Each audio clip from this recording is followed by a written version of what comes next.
Okay, so this one we're gonna start. This is a puffin vegetarian vegan, and today we're gonna talk about like how talk about American influences and America stuff in general, and how American Macau may or may not be, and that means a lot of different stuff, and I'll explain all that soon.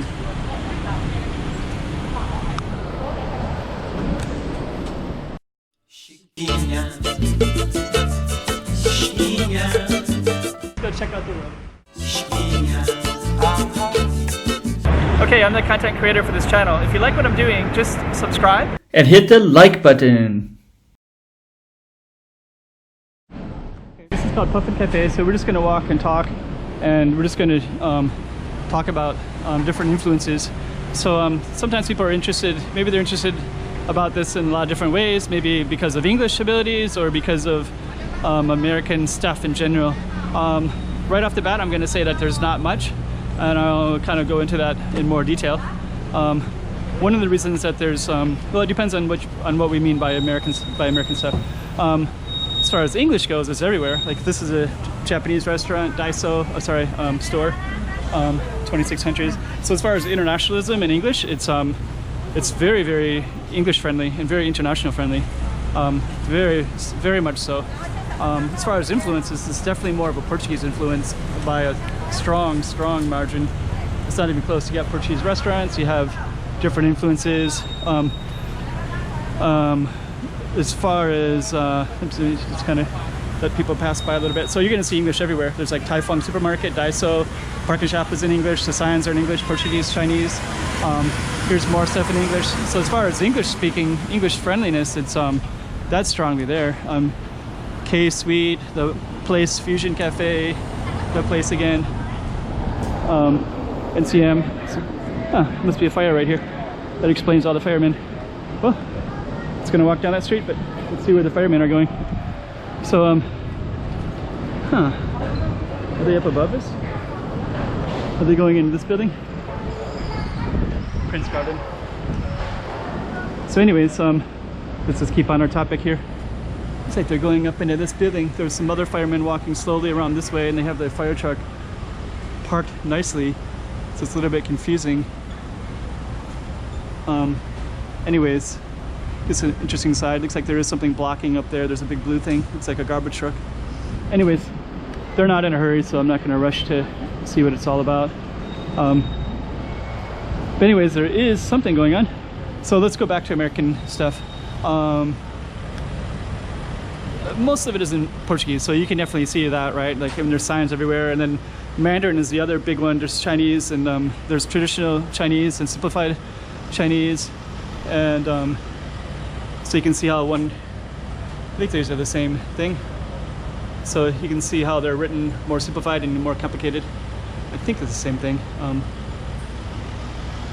I don't know Chinese characters very well at all, so especially comparing them and things like that. I never lived in the mainland, so okay. So so the influences are definitely much more strongly with these other places, Portugal, China.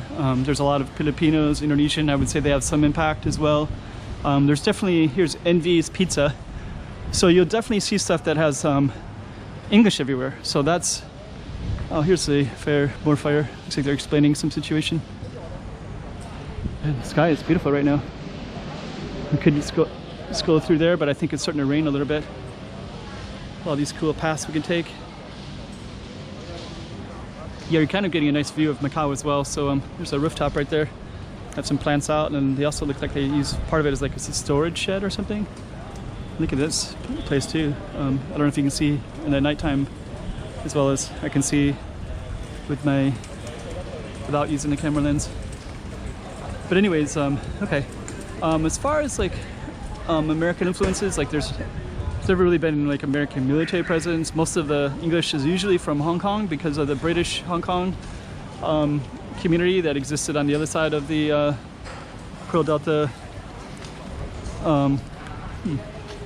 Looks like they're filling out a police report, so I don't know. Okay, let's keep on going.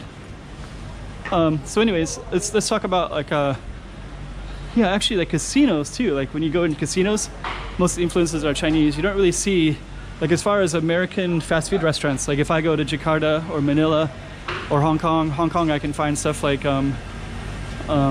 those things called Five Guys and all kinds of stuff. Or if I go to Zhuhai, China, there's Burger King.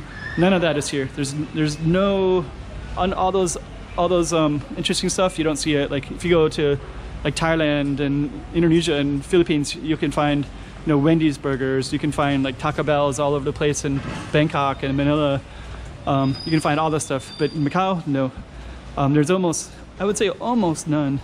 And the lighting is really beautiful here. But if you did try to find something, it would be, there's also all these cool stuff here. I heard somebody yelling from up there somewhere.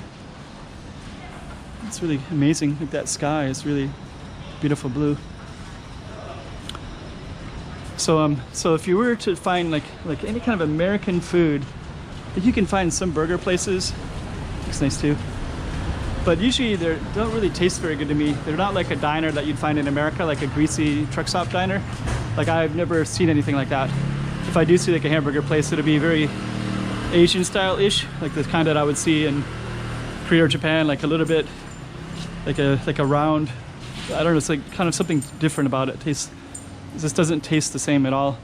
As far as like fast food burger joints and things like that, McDonald's is the only one. There's only one in Macau. It's McDonald's. McDonald's is everywhere. So so you see that all over the city, but that's all you'll see. You'll never see a Burger King or Carl Jr.'s, but you'll see all those in Hong Kong, of course. There's the Sao Paulo ruins right up there.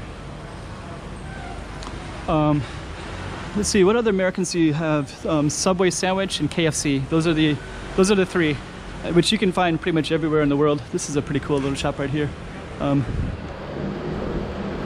That's like a little place to like drink nice wines and enjoy the evening. Travessa de Pachau. So a lot of this has a little bit more of a Portuguese. I think this one is, I think they're either British or Australian owned one, I think. Really nice place. So, but again, that'll have like a different feel. Like it has like a nice, yeah. So as far as American stuff, there's KFC, which I've never eaten at. I haven't ate there in like 10 or 15 years. Never ate at one in Asia before, but they have it here. McDonald's is everywhere. That's it. There was a burger place up around Sao Paulo ruins up here, and I went to it one time, but again, it's not like, oh, Starbucks, that's American. So yeah, if you're looking for American things, Starbucks is everywhere. Yeah, that's the one that's all over the city. Starbucks, McDonald's, those are the only two. I don't really see anything else as far as like fast food or whatever you call it. Franchises, I guess you'd call them, American franchises. So yeah, those are everywhere. Okay, so anyways, yeah, maybe if you have some more specific questions about that, I can address that. But you can also see the beauty of the city. It's like, sometimes it's just amazing, and the lighting right now is incredible. So yeah, this doesn't really have that American feeling at all. Casinos do. Some of the casinos have, you know, they're American owned, and some of them have like that, you know, that style, which is pretty cool actually, and a lot of people come all over the place to see that. So that's the kind that you would have that's American, is the casinos themselves. I hadn't even, I was kind of thinking more in franchise kind of stuff, but I guess those are kind of an American thing for sure. So you would have that, and the sky is so beautiful. But for the most part, this city has a much more stronger European feel, strong European feel, especially in this area. Then other parts have a very strong Chinese feel, but the Chinese feel is totally different than the mainland. So even when mainlanders come here, they're just kind of in shock at like how different it is from the mainland. But you know how comfortable it is for them as well, though. So it's pretty amazing city. Definitely a city where East meets West, but East meets West doesn't really have much to do with the Americas as much as it has to do with Portugal, maybe UK to a lesser extent. So okay, hope you enjoy this, and I think this will probably create some more questions, so just throw down below and I'll probably create a whole other video specifically to those. But yeah, Macau is Macau, and it's just beautiful just the way it is. And that's no disrespect to United States or things from the United States, because I come from there originally as well, and but the world is big and there's a lot of different cool stuff all over the place, and so the more that we preserve all of our coolness, the better, right? Okay, let's end right there. Chiquinha, Chiquinha, toma cuidado da bovidinha.